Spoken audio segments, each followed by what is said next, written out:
National Population Commission, providing demographic data for national development.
In last week's episode of Population Timeline, we brought you an interactive session between the leadership of the National Population Commission and members of the National Civil Society Council who visited the Commission on a fact-finding mission and to also partner with the Commission. The visitors asked many questions on the work of the Commission, especially on the planned population and housing census. And some of the data that we have are not, will I say, standard, well accepted data, maybe because of the limitations of small organizations. You understand, some data that we have that we need to contribute on global platforms, we don't have those data because we are not carrying out such research or such collation of such data. So the essence of this meeting, I would say, is that from the civil society, from young people who are more than half of the population that we want to count, or which their view matters, of which we want to provide for the next 5, 10, 15 years, it is important that whatever the Commission is doing, that what we broaden and then include more platforms to ensure that this process or the budget allocated to this process is well spent. Several commissioners spoke in part 1 of this interactive session, and in the second and concluding part, focus is on the presentation made by directors of the National Population Commission, referring to questions earlier raised by the members of the Civil Society Council. First on the list is the Director, Cartography of the National Population Commission, Ngozi Arukwe, who explained why the enumeration area demarcation is the foundation for any census, with her colleagues also speaking on issues that affects their department. Because from all the discussions you have been hearing, EAs, what does that mean? EAD means enumeration area demarcation, and EAs means enumeration areas. They are products of enumeration area demarcation. And what is enumeration area demarcation?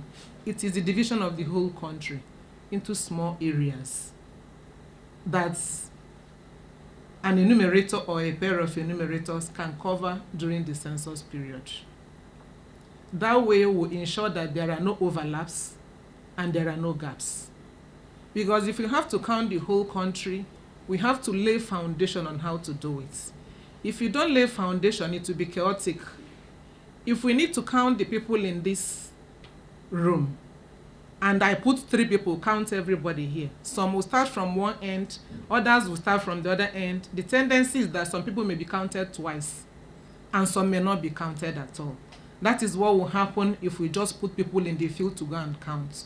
So enumeration area demarcation helps us to divide the country into those areas that these enumerators can cover within the census period. And we have a lot of parameters, guidelines that we took into consideration when carving out these enumeration areas. It actually started in 2014, like you've heard. We started with one local government area in the country, because when we do EAD, we do it local government area by local government area. You start one local government area, you finish with that local government area. That is, carve out the landmass of that local government area into small areas, the way they will be counted. When you finish with that local government area, you enter another one. You don't join one local government area with another one. Even within the local government area, you don't join one locality with another one or one ward with another one. You finish with a particular ward and then you enter another one. So it's very systematic the way we did it. In 2014, we started with one local government area in Ondo State where we did a pilot. We did a test of the methodology and the instruments.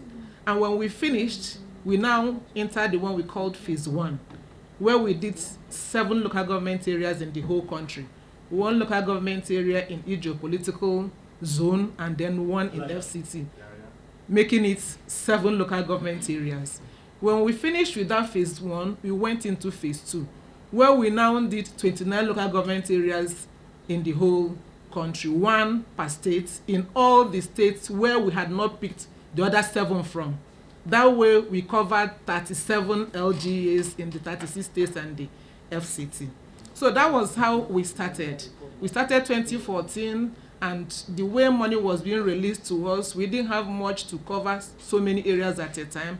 So some phases will cover 29 LGAs, some phases 37, some phases 16. There was a phase we did just 13 LGAs based on the amount of money released to us. But what we normally do is that for each phase, we make sure that we spread out to all the zones in the country. We were doing it like that until 2020, when government now released an appreciable sum to us, and then we started doing it back to back until we finished last year. So for 1991 census and 2006 census, we did analog enumeration area demarcation, and we used sketches. People went to the field, they were using hand to sketch. And you know what it means. When you're using hand to sketch and you're moving around, the tendency is that there will be errors. But for this particular enumeration area demarcation, we use what we call GIS methodology. And what do we mean by GIS methodology? It's a system. GIS means Geographic Information System. It's a system of hardware, software, procedures to capture spatial data. So we used hardware, computers, tablets, and then we had a software, the GIS software we used, and then people. So what we did is that with this particular method, we used satellite imagery. And what is satellite imagery? It's a picture of the Earth's surface taken from above. When you take a picture of a place, you don't miss anything. If they take a picture of us in this room, they will see all of us the way we are seated. There won't be any guesses at all. So when you take a picture from up, because that's what satellite imagery is a picture of this country, of the Earth's surface, any part of the Earth's surface taken from above. So we use satellite imagery of the country, various parts of the country, to do this exercise. So when you take a picture from up now, we will see our heads. Everybody's head in the exact position. As I am sitting here, you cannot see my head here. You will see it exactly where it is. So that was what we used. That satellite imagery has all the buildings in the country in their exact position. But if we take a picture of us here from above and we see our heads, beyond seeing our heads, you wouldn't know whether I'm a male or female. You wouldn't know whether I'm tall or short, or whether I'm fat or slim. You will not know. So we use satellite imagery and we use field data capture. What does that mean? We now send people to the field to capture data on these buildings. And just like the chairman said, we are going to be producing what we call a geo-reference population data. That is, we are not just going to give you the population of the country entirely. We will tell you where they are living, how they are living, what's their level of income. Because like she said, we visited every building in this country, and we can tell you right now that Nigeria has over 65 million buildings. And we can tell you the ones that are residential, the ones that are not residential, the institutional buildings. We can tell you the animal houses, the greenhouses, the garages. So all these things have been mapped, and these are geospatial resources that will be used for national planning. Because like housing, we talk about housing needs in Nigeria. Where do we need the houses? Who are the people that need the houses, and what type of housing are we going to provide for them? Like What about rapid relief intervention? That is, when governments need to reach people, we know who they are and we know where they are. And we know how they can be reached. And we know the total number of households within each building, and we know the location of them where they are. This is the first digital census for Nigeria. For you to conduct digital census, you need to set up all the digital instruments to conduct that census. So one of the first things we did was that we took a visit to South Africa at the time they're implementing their own census. And we have seen all the digital tools that they have put in place for the digital census. I can tell you we have established the call center, an integrated call center that works 24 hours in our peak periods. You can walk through it with the press gallery, and from that call center we receive responses, complaints, comments from all Nigerians all over the country 24/7 during all our process. We have about 60 call center agents and from all the states of the Federation, so that they will be able to address Nigerians in their local languages. I think it has also been adduced that we have set up a robust recruitment process. We have set up a robust recruitment process which was online, and it allows Nigerians to apply for the work of census from all parts of this country. It will also help us ensure that Nigerians work in their own locality, because we don't intend to move enumerators outside their locality, for ensuring that they speak the language of the communities they work during the canvassing for the census questionnaire. This recruitment process was done in transparent manner, based on the Commission's strategy to ensure that no one is left behind. We decided that in each of the local government areas, one of the person that is going to review applicants for recruitment will be a member of the civil society. So in each of the states of the Federation and each of the local government area, we have members of civil society participating in compiling of those lists of recruited functionaries. We have also set up the enumeration dashboard. The enumeration dashboard allows you to monitor field activities real time, so that we can monitor either completion of exercise, and to ensure that our enumerators are working on the first day of the census. We'll be able to know that whether we are fully mobilized in all the enumeration areas that the Director Kato listed. So with that, we'll be able to also monitor progress of work. We'll also be able to monitor real time. In Abuja here, we'll see the enumerators' footprint. And the commissioners in the state can see the footprint of the enumerators within their states, and to see the level of performance. So all these are digital systems that we have set up for a digital enumeration. The basis which we need is all that my colleague has also explained, which is the EAD frame. And while this was also going on, Census Department also went into the process of testing some of this to be sure that they are actually adequate and useful. So we conducted first and second pretests and the trial census.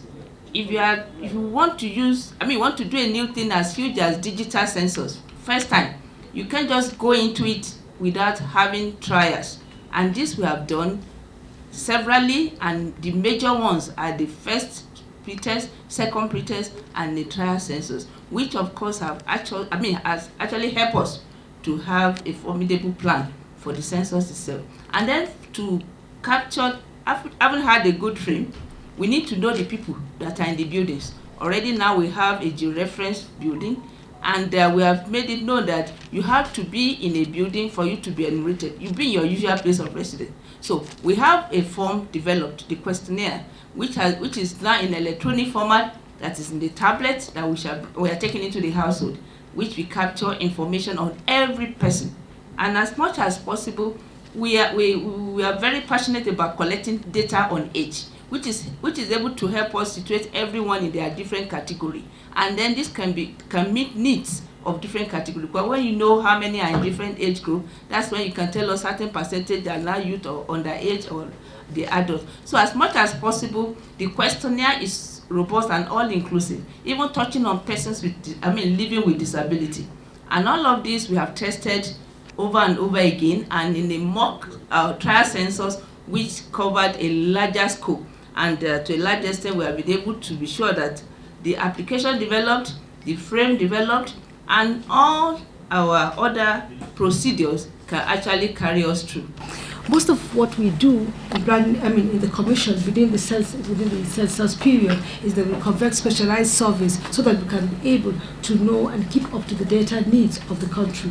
And this is carried out within the 10 years period. And for the 17 years that we've not had any census, there is a series of surveys that have taken place. Like for instance, the demographic and health survey takes place after every 5 years. So since 2006 to date, we've been able to conduct about 3 DHS surveys, 2008, 2013, 2018, and hopefully, all things being equal, we may conduct another one within the coming year, or within this year, or within the coming months.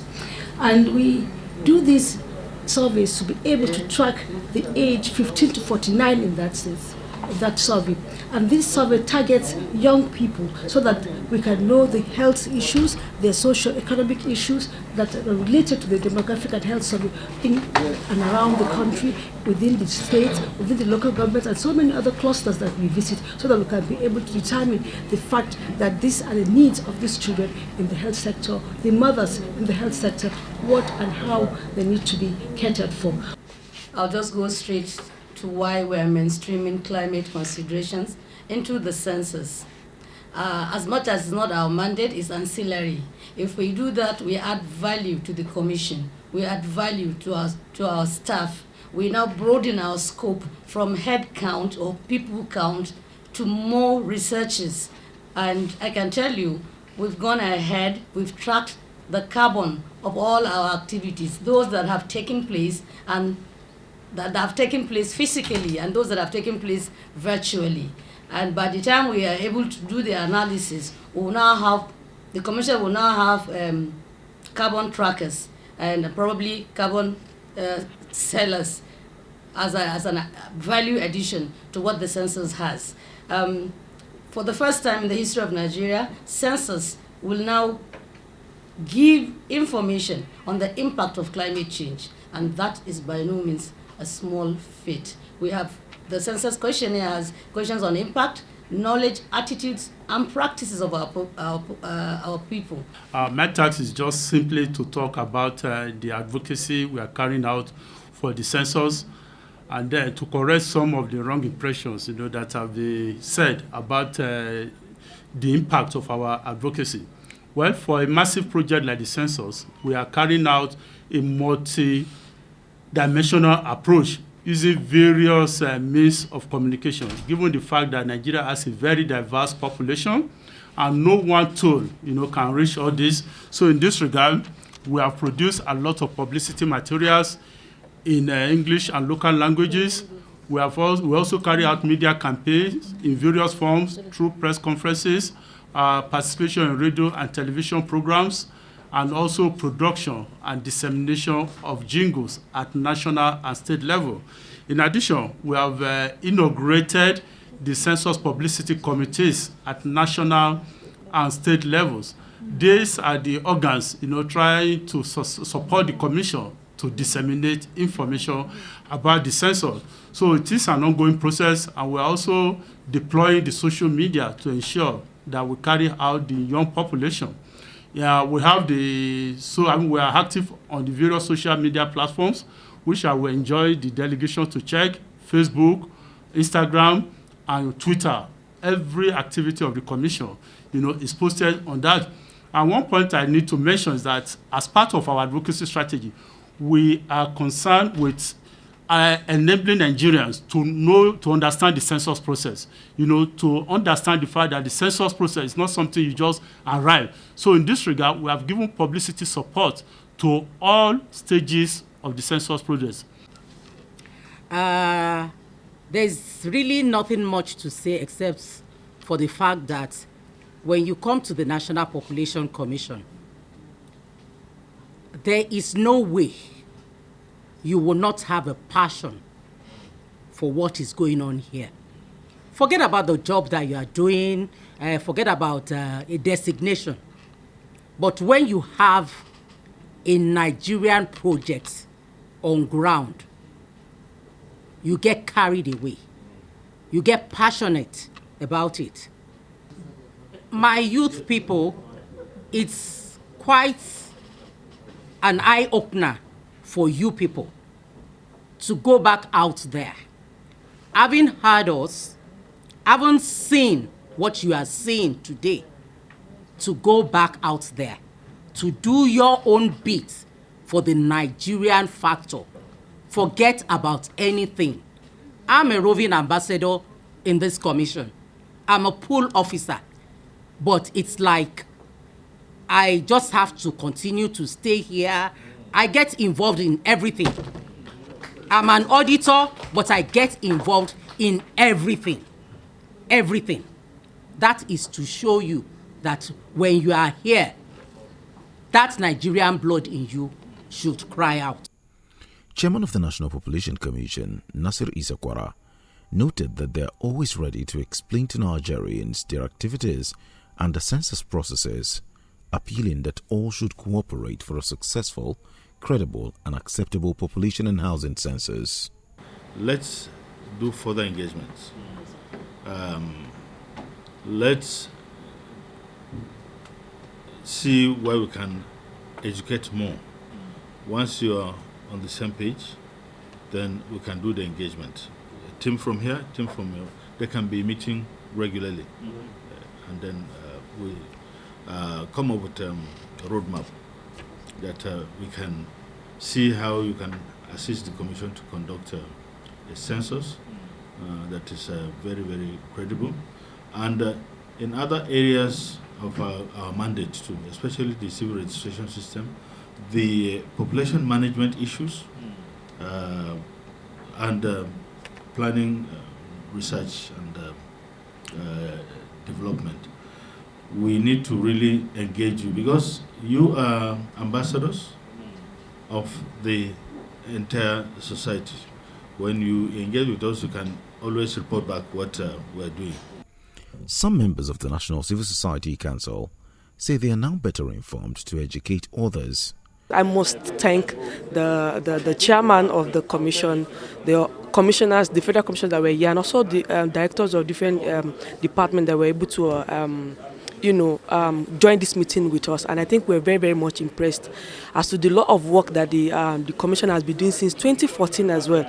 And as we are here today as young people representing various youth platforms, various civil society, we're going to do our best to ensure that the Nigerian populace is ready to partake, in this particular census, understand the strengths and the amount of effort that has been put into it, and as short be a partner in ensuring that we conduct a very impactful and relevant census as well. This commission is set to disrupt the status quo and turn around national development in this country, because with the work they have on ground, every problem, every sector, both security, both developmental, every sector will be helped or enhanced by what they have. So for me, I think the commission is even underfunded, because we came here with the impression that the budget was too bogus for the commission. But having heard what has been done from 2014 to 2022, one can rightfully say that this commission needs more funding from government to achieve the agenda they have set. Ariola Evelyn Olanipekun, the Director Census, decorated the leader of the delegation as Census Ambassador. Solidarity forever. Solidarity forever.